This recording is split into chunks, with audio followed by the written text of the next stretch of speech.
Welcome to An Audience with Isa. Happy viewing. Guys, welcome to another edition of An Audience with Isa. I hope you're all doing good. Happy Good Friday. And just kickstarting, I have a guest with me, another special guest with me today, because today also is his birthday. I'd like to introduce to you Dr. Atilade Olufemi Oshoniyi, simply known as Osho. Happy birthday, Dr. Oshoniyi. Thank you very much. You picked a topic on retirement, so you want to talk to the audience about planning their retirement. It's a very interesting topic to pick, and I'll be very, very interested once you've given us an introduction into yourself, into why you chose this topic. Thank you, Isa. Interesting that today happens to be a Good Friday, which is my birthday. Yeah, so it's special. I feel greatly honored for being, interviewed today, and you invited me to your lovely program, which is taking off. Thank you. Thank you. I really commend you, because this is serious, out of place. Even when you see a lawyer going into business of, interviewing people and getting to the press and all of that. So I commend you. Thank you. Thank you. This is very laudable. Thank you. I introduced myself as Atilade, Dr. Atilade Olufemi Oshoniyi, popularly and generally called by my homies as Osho, all the way back from, Ife, old school. Great Ife. Great Ife. To those that are here, and my pals, my homies, I salute you. Happy Good Friday to every one of you. I've always been a man who has to be playful and remain focused in whatever I want to do. So I kept my, eyes on the balls everywhere I go. But I started my life going to the Polytechnic. I haven't been to secondary school. I passed the walls of secondary school. So my background, started from the field of engineering. So I went to Polytechnic, to start the field of engineering, to learn the practical aspects of engineering. Okay. And I came out, emerged the best student with about 4 prizes from the Polytechnic. So, I felt it was a great, opportunity for me to learn and to do something which was more practical. Mm-hmm. And especially in terms of civil engineering development in Nigeria, which, my father was a late architect, and he encouraged me to partner with him by going to study civil engineering. Wow, well done. However, I did not stop from there. Yes. I proceeded, to University of Ife, which is changed to Obafemi Awolowo University, where we were there, and a wonderful school. He gave me the platform and opportunity to come out and emerge the best students in civil engineering and the overall best students in, Faculty of Engineering there, as Well done, well done. So pretty much, I would say a life of achievement, if I may say so myself. Thank you. So despite the fact that I always play and I keep my eyes on the ball, like I always say, I decided to look at it that learning continues. That I haven't achieved civil engineering to the point of my BSc level. I needed to look at it to how I can manage the business of engineering. So I proceeded to University of Lagos to study, masters in business administration.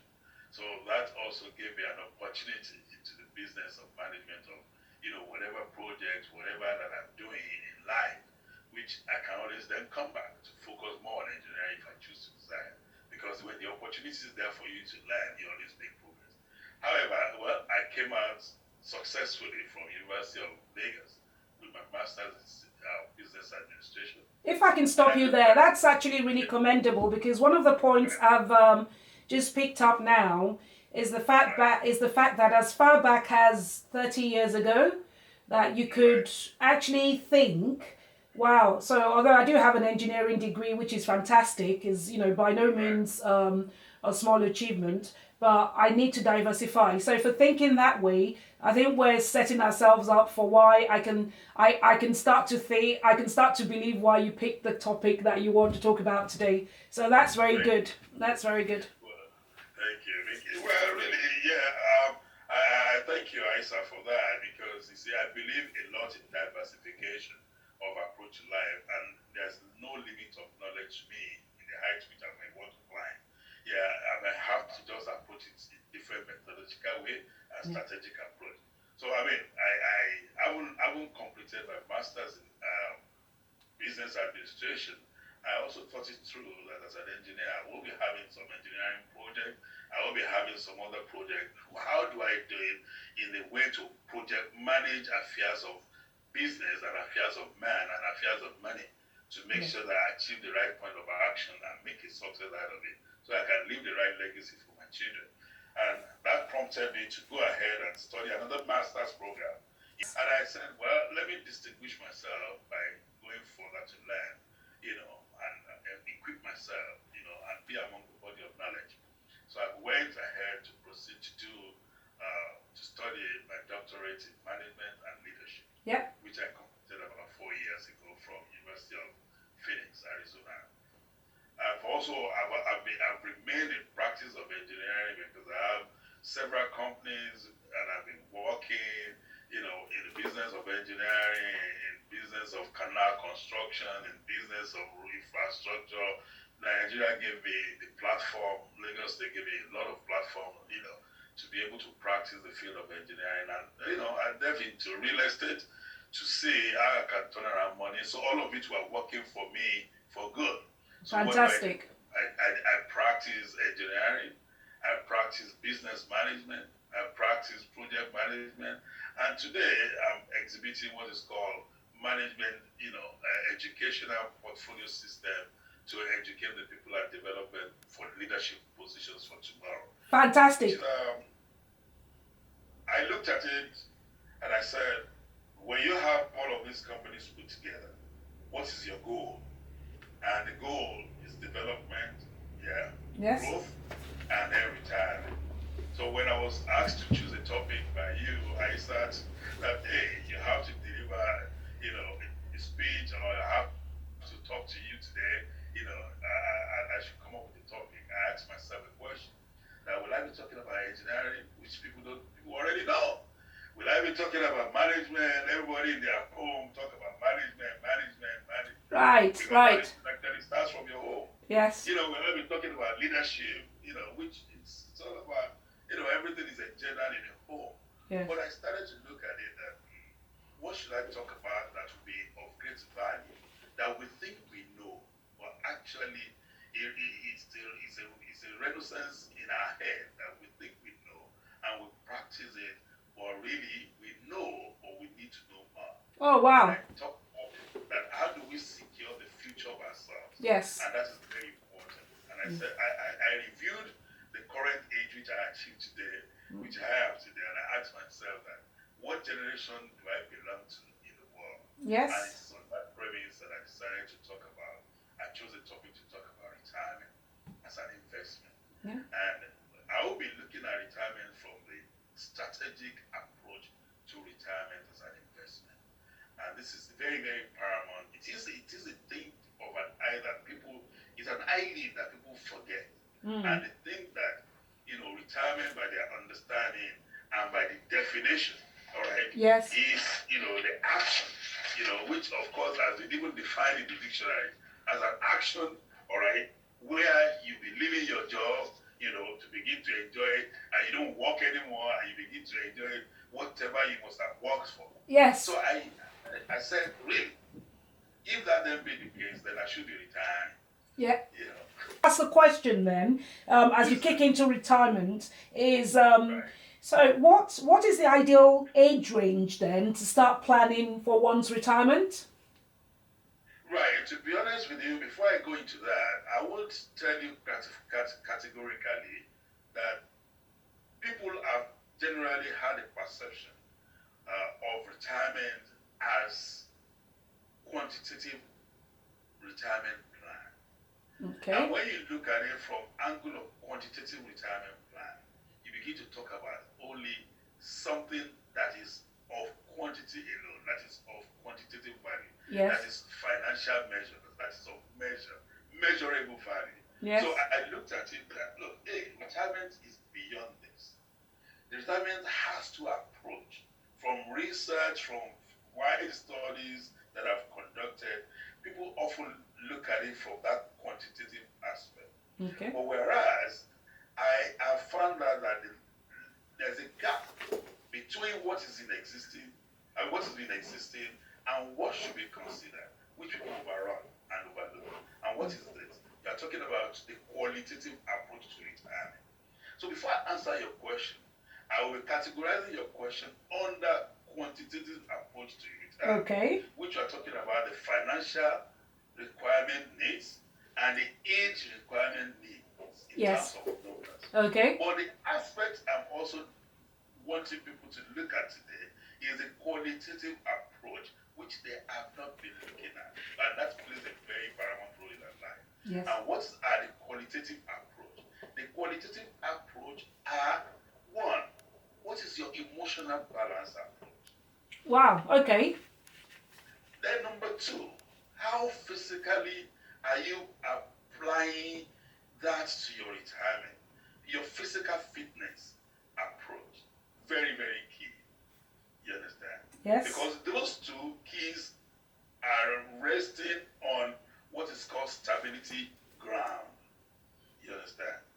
And the stability ground measure of retirement approach is for you to put, right, every plan on the pedestrian goal where your emotions are right to be able to manage your quantitative approach. Okay, that's good. If your financial plan for your retirement will be based on your projection at the age at which you want to retire, so they are interwoven.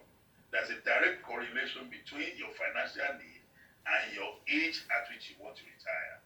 Now, interesting, people say, I may want to retire at about 65, 70. The general standard says you must retire between the age of 60 to 65. But today, it's been varied to about age of 70. Now, imagine if you don't have the right financial backing for you to retire at the age of 70. It then means that you'll be relying on your children, which we know that is what a lot of people rely on today. But can I make a point that hopefully in our generation we know that is a no. So even though you plan to give your children the very best in everything, we should never plan to rely on them for our retirement, because that would be, if I may say so, foolishness. Well, thank you, Isa. I tell you something that you have just taken a point out of where I'm coming to. Okay. A lot of people depend on their children that I've invested, so I should be able to get back. But knowing fully well that part of what has made me to talk about this particular topic Yes. is because our generation, as of today, we belong to second generation. The first generations are baby boomers. The second generation, of course, are Generation X. Yes. And we know that is followed by Generation Y and the millennial. Yes. And what are the characteristics approach of this? Talk about the Generation X. We, as a balanced generation between the Generation Y and the baby boomers, Yes. who are authoritarians, who trained us, and our fathers, who, I'm sorry to say, if I quote, they were selfish in their approach in terms of their resources.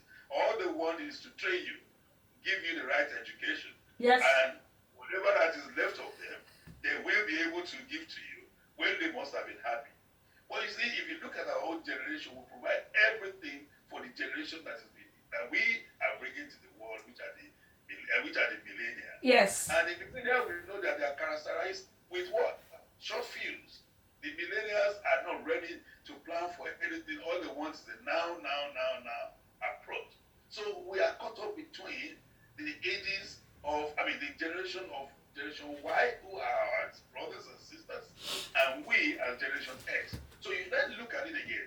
What happens with Generation Y, our brothers and sisters? They still look up to us. So who do we look up to at the end of the day? So that is the reason why we must plan our own time. Wow, fantastic. Now I see the correlation, because so part of it into limelight today is for us as Generation X to begin to bridge the bridge, to build the bridge Okay. of building the understanding of retirement even up to the millennial ages. Okay. So that we'll begin to tell them that your retirement starts from age 1, the day you are born. That makes sense. So, because if we look at it, life itself is categorized into 4 categories. We have the age between 0 to 25 as the learning age. You have the age between 25 to 50, right, as the implementation age. That is the age at which you work. Yes. All right? And then you have your experimental age between the age of 50 to 75. Oh, That wow. is the age at which you are experimenting that all of what you have put together. You want to begin to see whether this business will generate this money and that will yield this for your retirement. So we begin to happen. No, this is the best time for me to plan my retirement at the age of 50 and above. Whereas we would have missed it from age 1. The opportunities we have. The opportunities we have right now is to have an in-depth understanding of the qualitative aspect of retirement. Okay. And that qualitative aspect of retirement is germane to me today to discuss with you that your emotional stability matters a great deal. And part of your emotional stability rests on the way you balance your children, the way you train them, right? Because if you don't train your children in the way that they will have a good communication with you and they will have an understanding of who you are in terms of your retirement plan and strategies, they will end up creating emotional disorder for you tomorrow. Couple of minutes, you've actually really discussed the key nuggets for everyone really to take their approach to take to retirement, to take to their retirement. Because effectively, what I've taken from what you've said to me right now is that there's every day is retirement planning, if you like. Or if I put it a different way, every way is retirement execution. So as you're carrying on with your day to day, you've got to be thinking, I don't want to have to depend on my children. I don't want to have to depend on friends or family in the next 20, 30 years. So what can I do? So just from a practical point of view, can you talk about those retirement vehicles, for example, that people should be gearing themselves for? Or review your income in a nutshell. Begin to review your income if it is not late from planning of day 1 when you are planning your retirement. Talk about the quantitative aspect of it. You begin to review your financial and at what age you are. So you review your age and your financial achievement right about now. yes. And if your age falls into about 50, it's never late, right? All you need to do is review what you have in terms of quantitative approach, your financial position, and then begin to look in beyond that. What can you do, so that you can put together the next 10 years, and vis-a-vis, you benchmark it with your qualitative approach. Your qualitative approach is how emotional stable are you to be able to take a new direction? Okay. How emotional stable are you to take a new turnaround in your life that you want to begin to plan your retirement? Because I tell you, no one might be there. Yeah. We must review our health in terms of qualitative approach. We must review our physical being in terms of qualitative approach, and we must review our emotional stability as at the time we are getting there, which is a measure of our contentment ratio. Contentment ratio, your physical being, and your emotional stability. Fantastic. Vis-a-vis your state of health. You understand? Thank you. All of it is a measure of contented ratio so that you know the speed at which you want to grow. Fantastic. That's good. That's very good. Dr. Oshoniyi, you've been really, you've really enlightened us. And actually, I would say, if I were to take myself as an example, I would say I'm a planner. Everything you've said so far really makes a lot of sense. So it's about the quantitative and qualitative approach that one must take to retirement. So it's just really understanding that is very important. So I'm really glad that the information you've shared with me tonight, I'm happy to a certain stage that I'm practicing quite a lot of what you've said, but I can also see that there's a long way to go. I actually appreciate your understanding of the depth of what this topic is about. Even though, well, because of time, I've actually narrowed it down. But before we begin to wrap up, I want you to look at it that I've kind of compressed it by putting it as a synoptic strategy, a strategic approach, towards the retirement and viewing retirement as an investment. And a typical example is this.